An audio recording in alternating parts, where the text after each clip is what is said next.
Thanks, Katie, and thanks to Mr. Farr for organizing this great briefing series, and thanks to all of you for being here today. And hopefully we can get some chairs so you're not standing for too long. All right, so today our topic is organized crime in Latin America. Before introducing our speakers, I'd like to quickly provide some sense of the scope of the problem and a few aspects of current U.S. policy. Organized crime is a fairly nebulous concept, as such groups vary in structure, operations, and tactics. Although we often think about organized crime in terms of drug trafficking, these groups engage in a wide variety of criminal activities, such as migrant smuggling, kidnapping, extortion, money laundering, and trafficking in everything from arms to wildlife. Sometimes they also operate legitimate businesses that may or may not assist in their illicit activities. While some groups maintain a presence within a single nation, others have transnational operations. There are tremendous sums of money involved in these illicit economies, which has facilitated the emergence of large and well-armed criminal organizations and generated competition among them. While it's important to note that not all violence is a result of organized crime, and that the amount of organized criminal activity is not necessarily correlated with the amount of violence, it appears as though organized crime has contributed to increasing levels of violence in Latin America. Between 2000 and 2010, over 1.4 million people were killed in the region. While homicides remained flat or declined in most of the world, the murder rate in Latin America actually increased by 11%. There's tremendous variation within the region, however. Whereas the homicide rate in Chile is lower than that of the United States, the homicide rate in Honduras is the highest in the world. There's also considerable variation within nations. Through coercion or co-option, organized crime has infiltrated security forces, justice systems, and political offices throughout Latin America. By weakening state institutions, organized crime groups are able to carry out their operation with virtual impunity in a number of nations. In turn, the inability or unwillingness of governments to address rising crime and violence has weakened citizen support for democracy and the rule of law, and increased support for authoritarian policy responses, and in some cases, vigilantism. In some areas where there's no effective state presence, organized crime takes on a governmental role, providing services and winning the support of communities. The United States has battled organized crime internally for a long time, and in recent years has placed an increased focus on the potential threat of transnational criminal groups. In July of 2011, President Obama issued a strategy to combat transnational organized crime. The underlying principle of the strategy is to, quote, build, balance, and integrate the tools of American power to combat transnational organized crime and related threats to national security, and to urge our foreign partners to do the same. Recognizing that organized crime is likely to exist in some form as long as there are markets for illicit goods, the objective of the strategy is to reduce transnational organized crime from a national security threat to a manageable public safety problem. Along with policy tools like placing sanctions on transnational criminal organizations and those associated with them, the United States has developed several security assistance programs in Latin America. These include what was formerly known as Plan Colombia, the Merit Initiative for Mexico, Central America Regional Security Initiative, and the Caribbean Basin Security Initiative. While details vary by country, these programs provide support to local security forces designed to disrupt drug trafficking and other criminal activity. They also seek to strengthen government institutions and address underlying socioeconomic conditions that contribute to security challenges. We have two excellent speakers with us here today to further examine these issues. Stephen Dudley is the Director and Head of Research for Mexico, Central America, and the Caribbean at Insight Crime, which tracks and analyzes organized crime and security policies in the Americas. And if you are interested in this issue, his website is a must-read. He is also a Senior Fellow at American University's Center for Latin American and Latino Studies and a visiting fellow at the Woodrow Wilson Center for International Scholars. Previously, he was the Miami Herald's bureau chief in the Andean region. He has reported from a variety of countries in Latin America for NPR and the Washington Post, among others, and is the author of Walking Ghosts, Murder and Guerrilla Politics in Colombia. Mr. Dudley has a master's in Latin American Studies from the University of Texas at Austin, and received his bachelor's degree in Latin American History from Cornell University. Mark Lopez is the Deputy Assistant Administrator for the Bureau for Latin America and the Caribbean at the U.S. Agency for International Development. Prior to joining USAID, Mr. Lopez was here on the Hill, serving as the Senior Foreign Policy Advisor and Staff Director for the Chairman of the International Development Foreign Assistance Subcommittee of the Senate Foreign Relations Committee. He also has served on the House Appropriations, State and Foreign Affairs Subcommittee, consulted overseas with UNICEF and the Inter-American Development Bank, and served as a Peace Corps volunteer in Paraguay. Mr. Lopez has a master's in public policy from Harvard University's Kennedy School of Government, and interestingly enough, received a bachelor's in music from Berklee College of Music. Please join me in welcoming our panelists.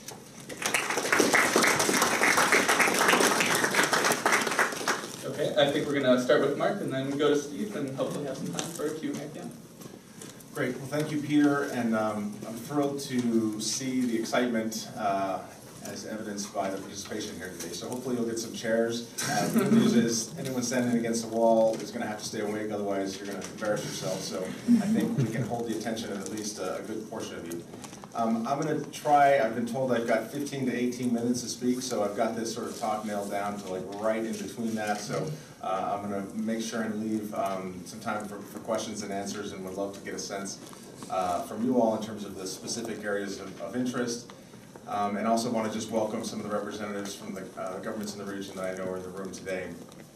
I want to talk a little bit about, or all about in many ways, what AID does in this context. And it's a portion of the broader set of issues that I think Stephen's going to touch upon, but also a broader set of programs and initiative and diplomatic efforts that the U.S. government is engaged with writ large across the region.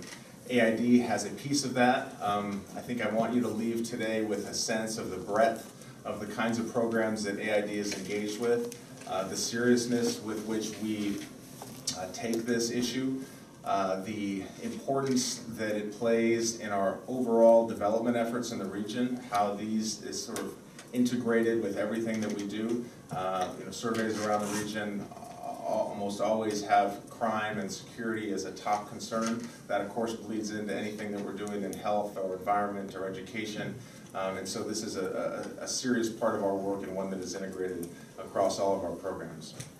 So in general terms, and I apologize if this is new for some of you, or old news for some of you, I know that Peter's worked at AID, so he knows a little bit too much for my comfort about exactly what we do. And many of you, I think, are also engaged in our programs or working with non-governmental organizations in the region that are doing fantastic work in this area. So first, AID's efforts on crime and security are really about addressing the root causes of criminality. That's a national security priority for the United States, but as I mentioned, crime and violence undermines everything that we do, and so it's important that we do what we can to reduce crime and violence, and the way that we're trying to put a point on that is murder and violent crime. Now, AID often doesn't get involved in things that are going to show a bright line to reductions in murder or violent crime, yet from a managerial perspective, that's the mandate that we've laid out, that our programs need to be working towards those two broad goals ultimately. And I'll get into a little bit about how that works in a second. Essentially, we're talking about programs for idle young men that are the vast majority of those that are involved in the target population that we're trying to reach, and provide job opportunities and options so that they don't engage in gangs or illicit criminal activity. And I think Stephen can probably help separate those two, because it's not all one group of people doing all the issues, and it's important for us from a policy standpoint to understand which is which and what are the differences. The way we do this is basically three ways. First, on a national policy level, where we work with justice systems and national level rule of law reform efforts. The second is at the municipal level throughout the region with municipal planning, crime maps at the municipal level, revenue generation efforts, for example, just municipal tax collection so that they can have resources to devote towards prevention programs, and also data collection, because I think, as Stephen probably knows really well, the amount of data and reliability of data is a big issue. And we've learned from crime efforts in the United States is that to know how to address some of this, we need to know what's happening and when it's happening and where it's happening in a pretty timely manner. And as all data issues are difficult around the region, this one in particular, for reasons that I think are fairly easy to understand, not a lot of incentives for having that data crystal clear out there, that's an additional challenge that we're trying to cope with. The last is basically service delivery for at-risk youth, which is, as I mentioned, the vast majority of idle young men. Women are certainly a part of that, but as we've looked at the numbers, the vast majority are young men. First, I think governments in the region are really starting to understand and take the prevention basket much more seriously and take it on much more acutely. I think the Mano Luda efforts of the past have largely been recognized as insufficient and or in many cases a failure. I've actually just printed off a report this morning in my office as I was coming over that mentions a UNDP report which essentially says that the mano dura and iron fist work around the region has essentially failed in Latin America. And so there's a broader recognition that there needs to be a range of approaches, and we're certainly advocates of going big on prevention efforts. And I think governments have made very public statements to this effect and emphasized the importance of prevention and invested in those areas. Mexico has got some prevention initiatives. El Salvador has some municipal crime programs that have been helpful. Honduras, as many of you know, have mentioned, 2013 is the year of prevention. Guatemala has started a national dialogue on prevention. Now, these are things that are, of course, helpful, but not necessarily game changers. But what we see is I think, a positive look towards a recognition that there needs to be a broad way to approach this. I think, from my perspective, traveling around the region, working to emphasize prevention as a piece of this effort, has been disappointing, frankly. Trying to get press, going on television, going on radio shows. I give my little stump speech, and they sort of like it, but really they want to talk to Stephen, because he's got sort of the sexy data, the murders, the submarines, the submersibles, the drugs, the thugs, the guns, the bodies. That is, I think, an effort that we're trying to push against. And I think if any of you are bored in a few minutes, you're part of the problem. So please pay attention to this. But seriously, that we need to be able to connect these dots in as sharp a manner as possible. But prevention, by definition, is inherently a slower process. We're talking about engaging with 9-year-olds, 10-year-olds, 12-year-olds, 15-year-olds. We're talking about months of social change behavior, if not years, generational issues with families and support systems, and lack of opportunity. I mean, the gang issues in the United States did not turn from one day to the next. This is a long-term effort, yet that's not an excuse on our part. Like, we have to look at this in as a sharp and short-term manner as possible, but also recognize that this is not going to go away from one day to the next, and the thousands and tens of thousands of youth that we're trying to reach are going to need more than a few kind messages from either the governments or from foreign donors that are interested in helping to get on track. Just a little bit on the facts and some of the numbers. For FY13, on the prevention side, we've put about $32 million into the Medida initiative, about 46 into CARSI, about 19 into the Caribbean, and about another 80 on Colombia, which is sort of similar, but not exactly the same. But everything that I'm going to talk about today is fairly generally consistent across the region, so we don't really separate these efforts, and the programs are very similar in spirit and intent, and so you can kind of lump those in a reasonably accurate fashion. The 2013 GAO report that some of you might read, it might be a useful background if you're interested in this, mentions about $500 million over the last 5 years for CARSI initiatives from the U.S. government, about 180 million of which is from USAID. But then in addition to that, there's another $700 million for the programs over that same time period that's related to these kinds of initiatives and in the same spirit of trying to get to the same outcomes. So that's a way of saying there's a decent amount of money that we're investing as a government into this effort, and I want you to get a sense of the breadth of the kinds of things we're doing. One example, which I'll talk about in a moment, is outreach centers that we do for at-risk youth. We've got 140 of those throughout Central America. These are anywhere from after-school services, painting projects, a safe place for kids to go, computer lab, games, daycare-type related activities. It varies from place to place, but it's essentially a way to reach out and give some of these opportunities to youth. There's also job training elements. We're trying to get to 200 of those outreach centers by the end of the year, and the overwhelming emphasis is in the Northern Triangle of Central America, a term that's not, I think, widely appreciated, but that's just a shorthand for Guatemala, Honduras, and El Salvador. There's a Youth Movement Against Violence, which is a program that began in Guatemala, which is now in 7 of the Central American countries, likely moving on to the Caribbean fairly soon. That's an effort that AID helped fund in its early stages. We're seeing progress.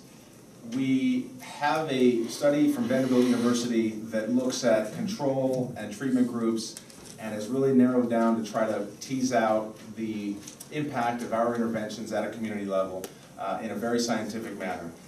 The preliminary results, it's a multi-year, multi-country study, have been able to demonstrate a statistically significant effort of our impact onto these communities. So on one hand, that's a positive signal. We're going to continue to look at those programs. However, I think from the big picture, we need to look at, what kind of scale are we achieving with these interventions? What's the dollar price for each sort of person helped? And are we really stemming the tide of this problem, or are we congratulating ourselves for helping a few hundred kids or a few thousand kids when the entire environment around us is getting increasingly difficult? So I think that scale challenge is one that's very important for us to stay focused on, and one that we look to governments in the region to really take on and work with them on pilot programs so that they can take them to scale. Revenue generation at the national level, at the municipal level. It's not going to be U.S. government resources that are going to ultimately solve these issues. It's going to have to be national resources. And so to the extent that we can pilot programs, demonstrate something that works, move models from pilot to scale, and have those models doubled down on by the national governments and see that taken over many, many years, that's, I think, the key to us having success in these interventions. The second interesting thing that we've learned, and I should say that, AID's been doing this work for, several years now in this acute way, and we've been doing at-risk youth programs and youth opportunity and job training programs for decades, yet this particular effort is actually still new for us. We don't have a cadre of foreign service officers who are experts in citizen security or experts in at-risk youth or experts in the gangs or opportunity for young people. So it's inherently a cross-sector merging of a different set of backstops and specialties. And so that's to say that, we need to pull from all the other wisdom that exists around this community. Many of the NGOs that are engaged in this, we look to them for insights into this work and programs that have worked over time. And I'll talk a bit about the private sector, other donors in a second. But one of the things we've learned as we've fleshed out these programs is the importance of targeting particular communities. So we have one sort of schema that we call primary prevention, which is essentially looking at a difficult neighborhood of which they're not hard to draw a line around, and saying we're going to go into this neighborhood, we're going to provide services, we're going to provide after-school training, municipal planning, we're going to provide programs and job training, etc. Who shows up to those programs? Well, maybe it's all the good kids that live in a bad neighborhood. So that's not necessarily an effective targeting approach from our perspective. So we may have a bunch of kids coming and they're doing great and they're learning good things, but how do we know that those weren't the kids that we're going to figure out a way out of that community anyways? How do we know that we're getting to those kids that are actually on the wrong path?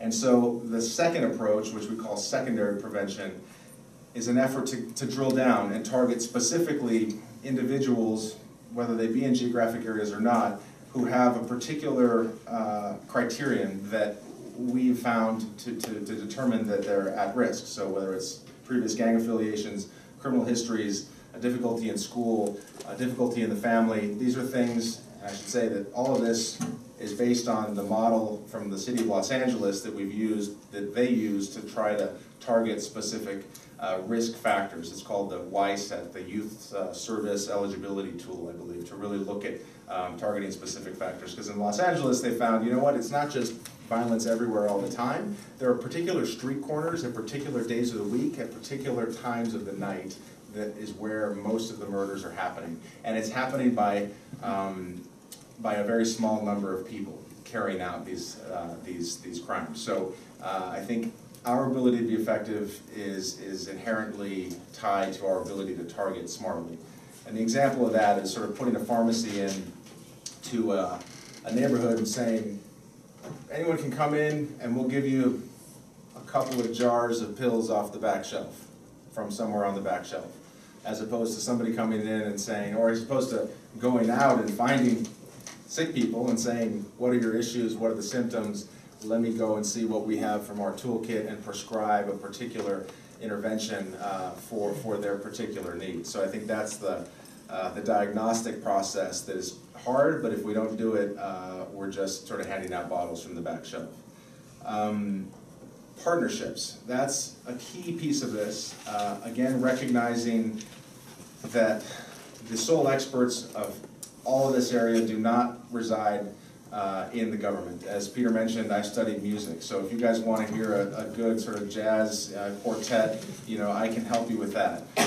But experts in crime and the experience at the local level that really drills down to exactly why this is happening is a very complex issue that requires us to be listeners much more frequently than requires us to be talkers. So we've partnered with other governments, other cities around the U.S., other cities around the region, and what we've sort of called this Trilateral Cooperation, where we basically help subsidize whenever possible, officials from Colombia, say, to go to, say, Guatemala. Actually, just on my report from this morning, there's a Colombian chief of staff of the municipality of Cali that went to Guatemala to work with the National Association of Municipalities to help train them on what they've learned on violence prevention. That's exactly the kind of thing we want to help facilitate and broker those relationships around the region. As I mentioned, we worked with the city of Los Angeles, with Rio, with Mexico, with a project called Cure Violence out of Baltimore and Chicago on violence interruption. We can talk more about that if you're interested. But these city-to-city relationships that we're also trying to facilitate from Texas, Santa Ana, California, Pinellas County, Florida, we're trying to connect the expertise and the supply and the demand. Also, with the World Bank and the IDB, we're helping to facilitate fora where we can build these best practices together, so we have a series of working level technical conferences at least once a year where we really drill down. Also, with the private sector, and part of that's money, but part of that's skin in the game. So companies like Chevron, Hanes, Tom Shoes, Tigo, the cell phone operator, as well as Qualcomm, who's doing a web-based crime system to help with law enforcement data. This is an effort to both, like I said, gather additional resources, partner with them on areas that are also within their interests, but more importantly, from my perspective, increase the number of stakeholders that have a stake in the outcome of these projects. So we want to have as many people as possible looking like a hawk on the outcome of a program X, Y, or Z, so that we have buy-in, ownership, and additional insights into what's important. Again, recognizing that we're not here coming with answers, we're here coming to try to broker relationships, facilitate the exchange of information, subsidize it when we need to, but there are other times where we don't need to. The governments in the region are offering those services on their own, and we think that's fantastic. Let me stop there, and then I can go into a little bit more on the specifics of various programs, and I probably left out 10 or 20 items, but so I hope that came across as the most dynamic, sexy conversation around citizen security that you just want to hear over and over and over again, because that's really the messaging element that we want to make sure that prevention is attractive and is something that we want to invest in, that there's broad support for. So thanks. Good morning. Thanks for coming, everyone. Thanks for the invite, Steve. Yeah, I'm just going to touch on a few things, not go too in depth, and hopefully we get some time for Q&A. Peter's kind of laid out the basics. Mark's given us a good look at AID.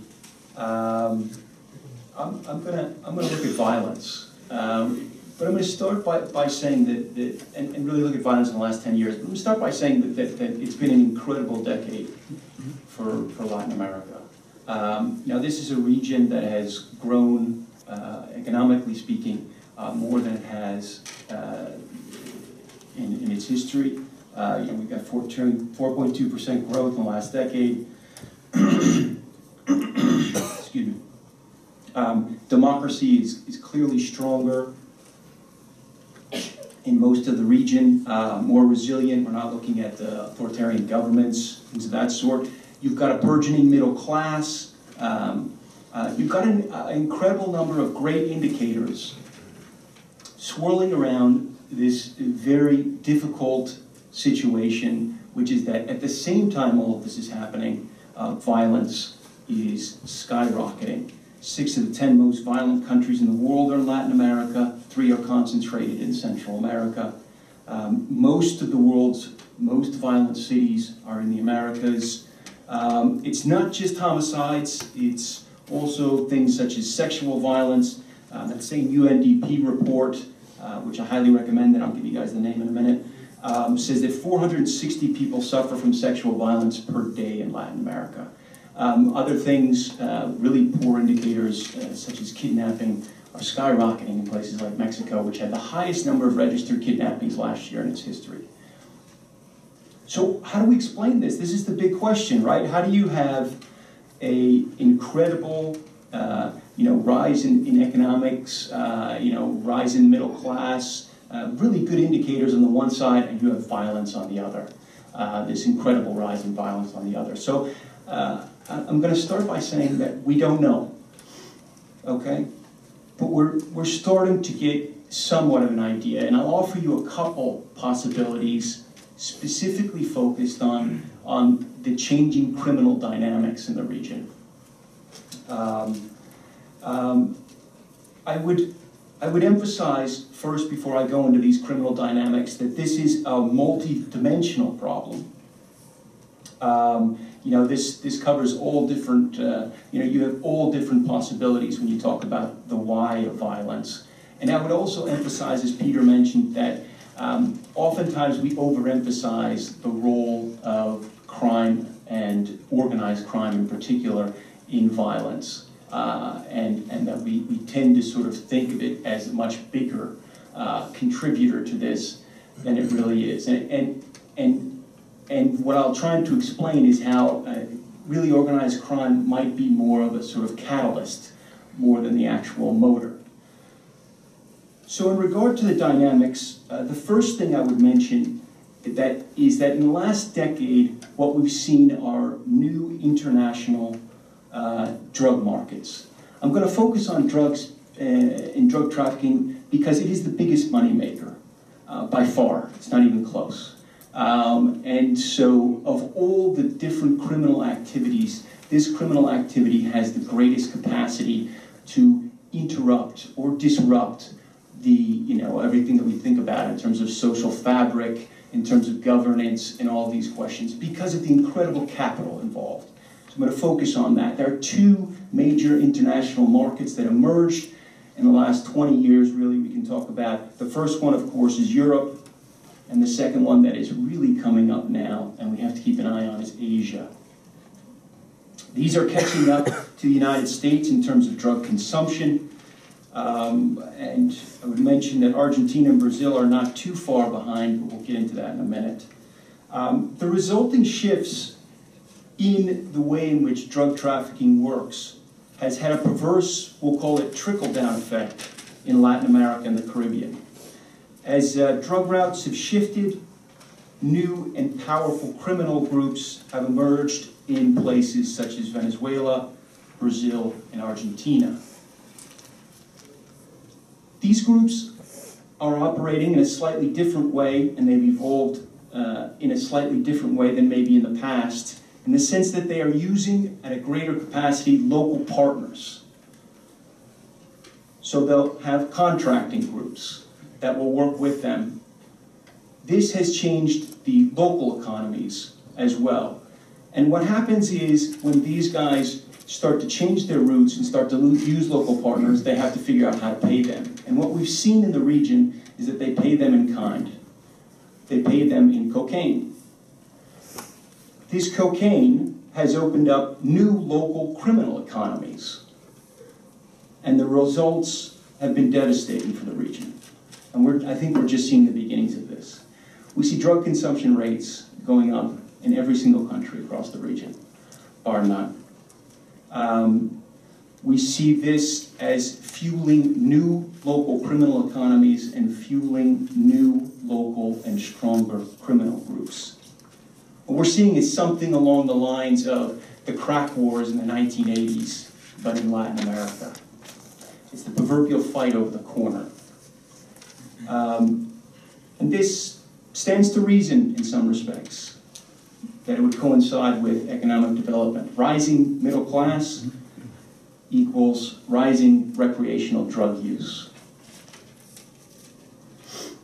The second thing I would mention, and this is a sort of positive that dips into a negative, is that law enforcement in the region is actually getting better at what they do in certain respects.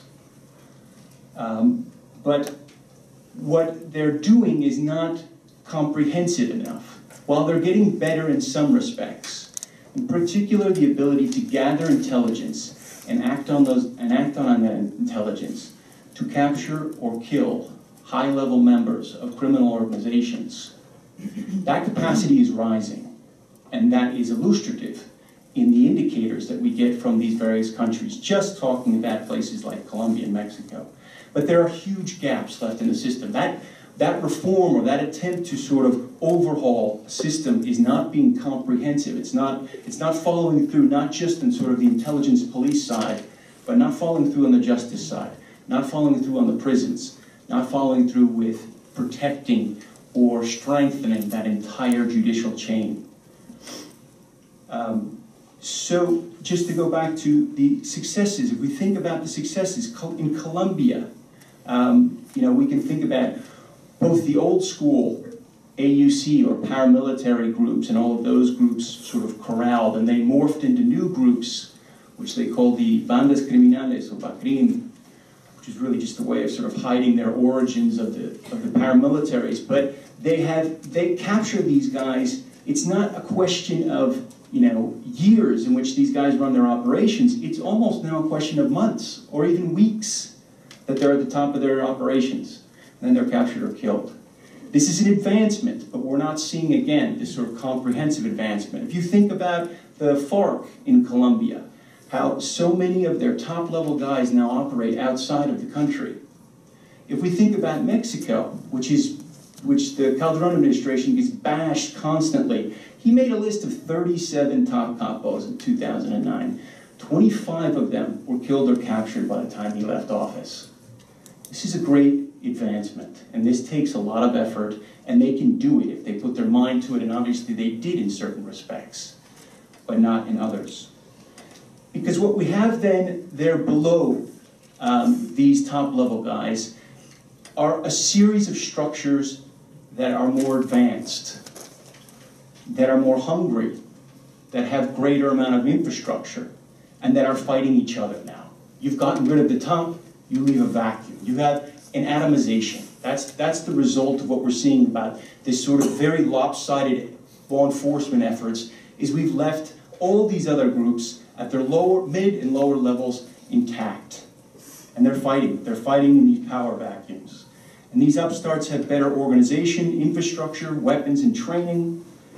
They have a huge territorial presence and a sense of territory as well. I'm thinking about groups like the Zetas or gangs themselves, very much territorial operations. We're writing a story today in Inside Crime about how, it's just a very short story, about how now there's a group that is extorting buses in Guatemala that is paying a quota to the gangs for what they extort.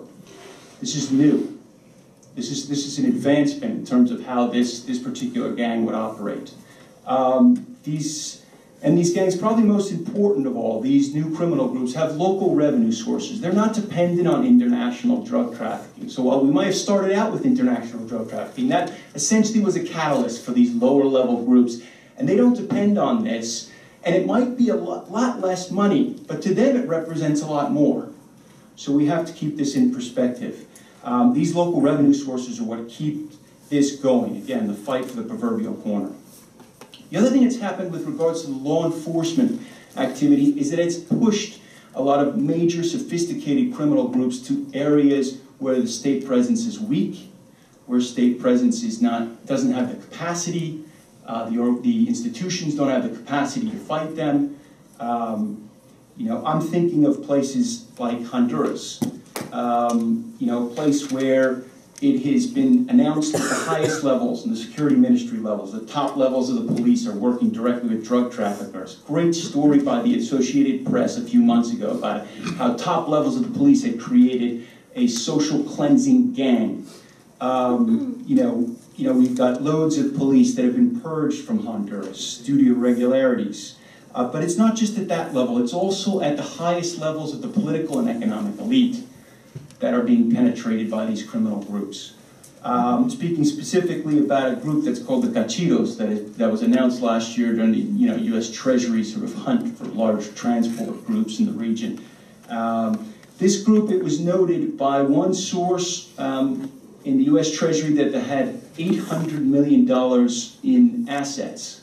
That is a mammoth amount of assets. Okay, that's up in Pablo Escobar territory.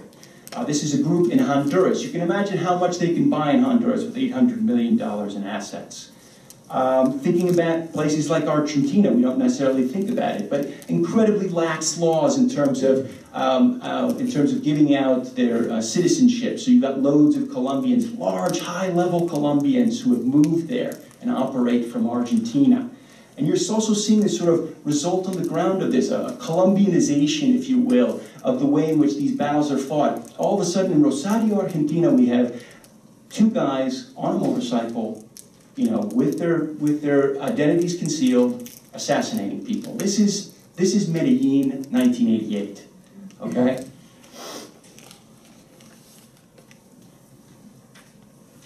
This is just the criminal side. As I mentioned, there are obviously other factors. It's multidimensional. The UNDP put out a fantastic report that everybody in this room should read called Human Development Report, entitled Citizen Security with a Human Face. Look it up, read it, it's tremendous. They offer 4 general motors of violence in the region. One is what they call aspirational crimes, which are connected to questions of inequality. Not necessarily poverty, but inequality and social mobility. The second one is what they talk about as sort of the social fabric theory, and this they connect to things, to indicators such as there are, the number of single-parent households in Latin America have doubled in the last 30 years. The other is they talk about, the third thing they talk about are crime drivers. There we're talking about weapons, availability of weapons, alcohol, drugs, as I was talking about, increased drug usage leads to these kind of things. And then the fourth thing they talk about is institutional weakness, and that's going to be the sort of centerpiece of most of the things that we think about also at Inside Crime, right, is institutional weakness. So please have a look at that. I would just leave you just with a couple of recommendations, since you are, well, some of you anyway, work with congressional representatives. One is very specific, and the other 3 are quite broad. The first is that I hope that the U.S. would, as Mark pointed out, really, focus on this question of violence. Focus on lowering homicides. Do not focus on illegal drugs. Homicides and violent crime are at the top of the agenda of Latin America and the Caribbean. That should be the top of our agenda. So that would be my first recommendation.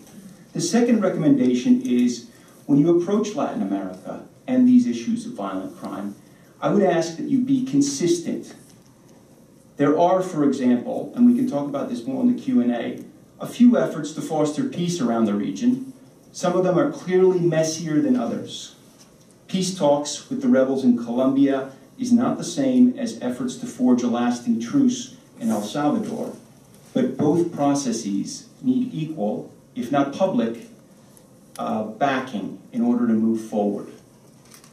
The third thing I would say is that with regards to most aid, I would say not just U.S. aid, less is more.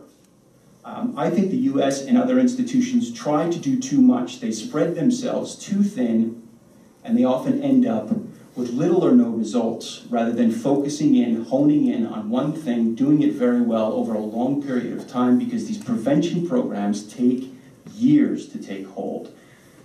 Doing it well, and then moving on to the next thing. And the last thing I would mention with regards to aid, and I think we forget this a lot because we talk about things in broad terms, judicial reform, police reform, is that we need to focus when we give aid on quality of life. When we help build institutions, we need to remember that these institutions are run by human beings. okay? They might be helping to build justice, but justice can't be thought of in the abstract. It is about people who want security for themselves and their families, and independence to do their own jobs. I'm thinking specifically of, for example, prosecutors who get a lot of, we talk a lot about judicial reform. I think that in most of these cases, the institutions are in place and the laws are in place. But what's not in place are the proper incentives and the proper people. And putting those two together, the proper people with the proper incentives, and giving them and reinforcing those proper incentives, we will get a lot farther with our aid. The biggest example for us, looking around the region, is the Attorney General's office in Guatemala, an institution that took on an academic in 2011 named Claudia Paz y Paz. The institution didn't change one iota. What she did is she brought in her new team, and she changed the entire equation for criminal groups, and she changed the entire equation for, in this case, ex-military officials, an ex-military dictator. And it was one person with the incredibly strong backing of the United States government and other international institutions that was able to do this without changing anything.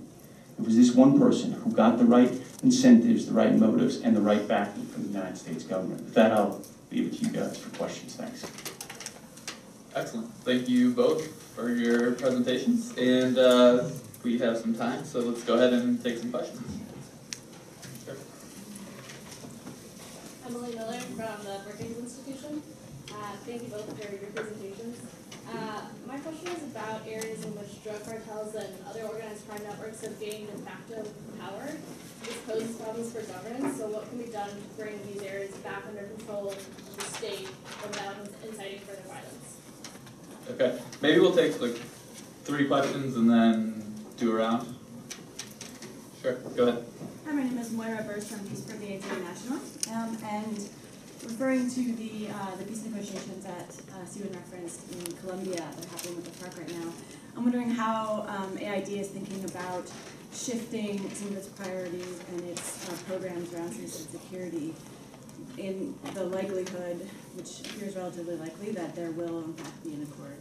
And also keeping in mind, as Stephen also referenced, that there are other legal armed groups in the country, neo-paramilitaries or Bakrim or whatever you want to call them, that are a major factor in terms of violence as well. Okay, let's take one more.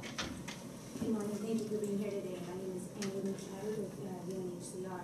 My question is, what do you think would be the effect of modernizing international humanitarian law and the frameworks we apply to categorizing armed conflicts, in particular Mexico, as we're seeing that it's not organized crime, but it's more akin to insurgents being monitored at Okay, you guys just want to take them as Sure, I'm happy to take the middle one and leave the edges for Stephen if that works. No. That's why I spoke first. So Moira, thanks for the question. Colombia is a very useful sort of success story for U.S. investment for a lot of reasons, but one of them is because of the immense amount of resources and commitment that they brought to the table over the years that dwarfs, frankly, the U.S. investment into Colombia, which has been tremendous and very significant, and a lot of taxpayer money through Plan Colombia and all its startings up until now. I think the key there is that we are certainly acutely aware and have been for many, many months and planning accordingly for that flexibility so that we can be in a position to support the government of Colombia in whatever way is most useful in what looks like a forthcoming agreement. But we are waiting for them to help us help them in that sense. We are not going to get ahead of them. We're in a supporting role. They are going to be needing to put and have put tremendous amounts of resources, again, that dwarf ours around the country. On the victims law and the implementation of that. Colombia is essentially, we're helping them expand state presence in areas all around Colombia. I was in Tumaco not too long ago. I've been to Colombia about 6 times, and 4 of those times I went to Tumaco. I always go to sort of either Tumaco or Bogota, and you know, there's an effort there. I mean, we need to get services in a place where people see the government visible, and where people can say, look, this matters, this was worth it, I see the benefits of that. So we're certainly poised and planning and planning for the flexibility so that we can get in right away, and working with the government of Colombia now and helping them with the planning process to the extent that we can. Now, they're focused, of course, on this deal, and rightly so, and as soon as they're ready to plan specifics in terms of the intervention, we stand ready to support them. You know, that's a perennial question, right? How you know, we have states that we think are co-opted, or you know, the other word people use, they toss around symbiotic. You know, there's a symbiotic relationship between the state and criminal interests, and other terminology around that. You know, I don't think we know, but I think that there are some advantages when you think about Latin America and the way the United States, the power the United States has and other international institutions have, in that they still listen. They're still influenced by outsiders. And I think that the main thing that you have to do over the long term is you have to change the calculation. You have to change the calculation, most of all, of the elites, of the governing elites and of the economic elites. Right now, our perception anyway is that they're looking at their scenario and saying, okay, we'll work with who we have here, given our motivations. And our motivations right now are leaning them in the direction of aligning themselves with criminal interests. So how do you change that equation? Well, you can do really sort of mundane things. You can take away their visas. You can take away their kids' visas so they can't go to Miami and shop. You can start to do more substantial things, which the Treasury is doing, putting them on the OFAC list and other such lists. And you can begin to isolate them in a way that looks like an embargo of sorts, to push them into making substantial efforts to disentangle themselves, create stronger institutions, etc. But I think it starts there. I think you have to start by changing the calculation of the elites in these countries. And I think that, fortunately, the United States and other international bodies still can wield that kind of power. The other question about the modernizing international humanitarian law, is that correct? I'm not a lawyer. I'm certainly not an international lawyer or understand or have studied international law, but my limited understanding of this is that what it does for a place like Mexico is that it gives kind of standard governing rules of engagement for actors such as the Mexican military that perhaps we don't have right now. You can basically add another layer of observance over the activities of a state actor which may be acting outside of its boundaries at this stage, and maybe acting in a way that's extrajudicial. And perhaps you can preempt some of the things that we saw happen in Colombia, which was sort of rounding up peoples in mass, be they guerrillas or not, killing them and calling them all guerrillas. We have some indication that this may be happening in Mexico because we have no outside way to look at what the military does when they round up people. And what we get, for example, from the communiques of the military are, we killed 16 aggressors, or we killed 25 aggressors. We don't know what that means. So perhaps we can create layers and layers of international bodies and laws that we can apply to these different types of actors who are participating in this fight right now. And then on the other hand, you can also sort of apply that to victims. And this is very important, especially in the case of migrants. And I think that on both of those levels, I think that would be helpful. Okay, let's take another round. I think we have a little bit of time still. Sir, right in front. My name is Alejandro. I'm from Congressman Farr's office. You mentioned it briefly, but could you speak a little bit about the vigilante groups that have risen in some of these areas? Okay. Yeah. Yes. I had a question just about like Colombian abuses of human rights when they were fighting FARC, and also I believe it's 75% of spending was military spending by the United States or backing military groups. Would you support shifting that funding more from a military backing standpoint to an education backing for educational and prevention programs? Okay, one more. Sure. Here are two questions. One for Mark. First, how has AID brokered the partnerships with U.S. cities? Have you reached out to those cities, or have they done reciprocally? And to Stephen, could you touch a little bit on human trafficking and how that plays into this? Thank you.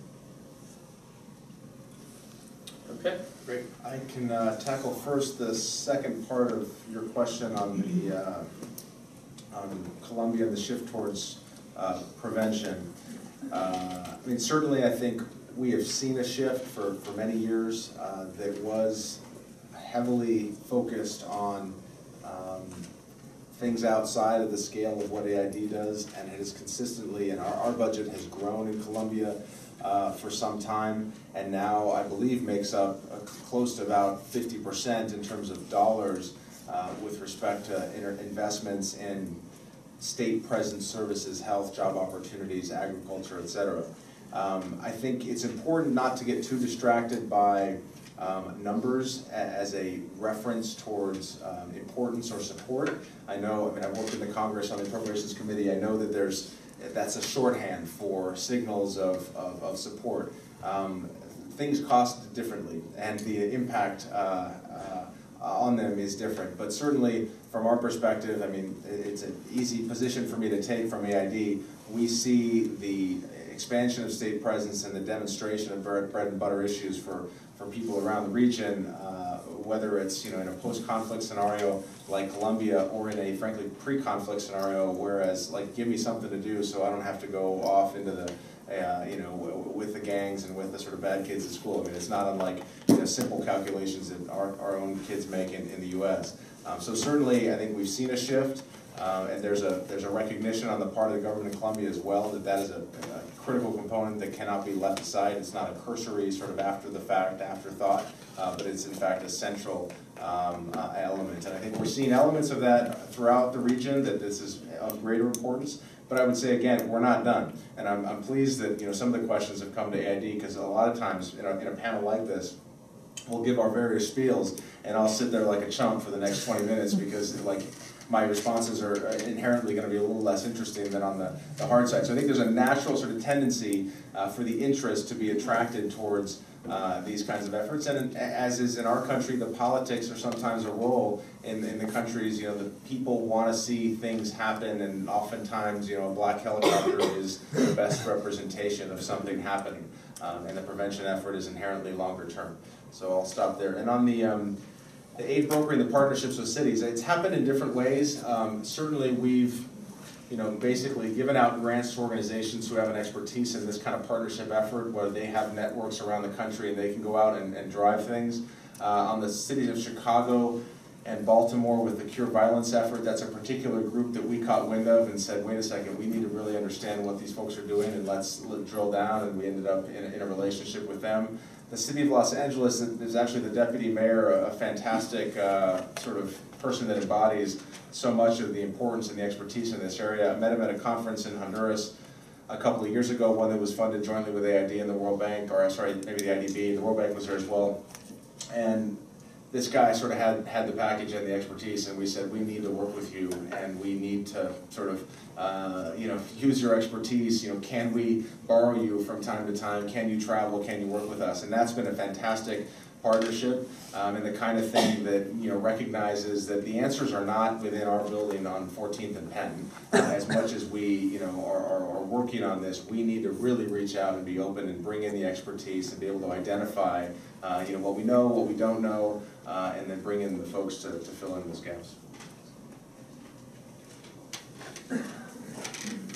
Let me just tackle the human trafficking first, because I guess it gets it closer to the vigilante groups. But the human trafficking, first of all, we distinguish between human trafficking and human smuggling. Human trafficking ends up in a forced labor situation. Human smuggling is often get somebody from point A to point B and being paid a service for this, often through illegal channels.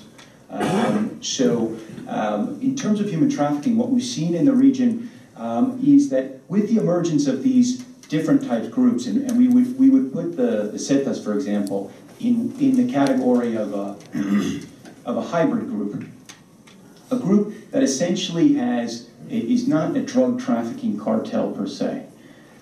What they have is an incredibly wide portfolio of activities, and they've developed this really because of their origins. Their origins are essentially military and police, and their goal has always been, and this is what they remain specialists in controlling territory. And this is a new type of activity. It's not necessarily you create a group so that you're going to move an illicit product from point A to point B, but rather you control territory so you can control the movement or everybody who does move that particular product from point A to point B. And that's exactly what happens in the question of human trafficking and in all these other criminal activities that they have under their larger criminal portfolios, that they're controlling the territory in which these activities are occurring. They're not necessarily putting out the personnel to do these activities. They're just controlling the space in which this occurs. And this is what happens with regards to migrants who are picked up, and I'm assuming you're referring to the questions of migrants who are picked up along the way, and essentially it's, you're not paying us the necessary quota to move through our territory of influence, so therefore we're going to pick up your, in this case, they consider it merchandise, because this is exactly what it is for these, the people who are moving these people. It's their merchandise. It's the equivalent of a cocaine load that's moving through their territory and they haven't been notified. So the migrants get caught up into this game. And then the other thing that the Zetas do, and other groups as well, in particular the Gulf Cartel, is they'll stop them, and then the ones who aren't going with the sort of necessary protection or formalities that other groups have, and they're sort of traveling alone, those are the ones that are most vulnerable. So they'll stop them, they'll group them in mass, and then they'll extort them.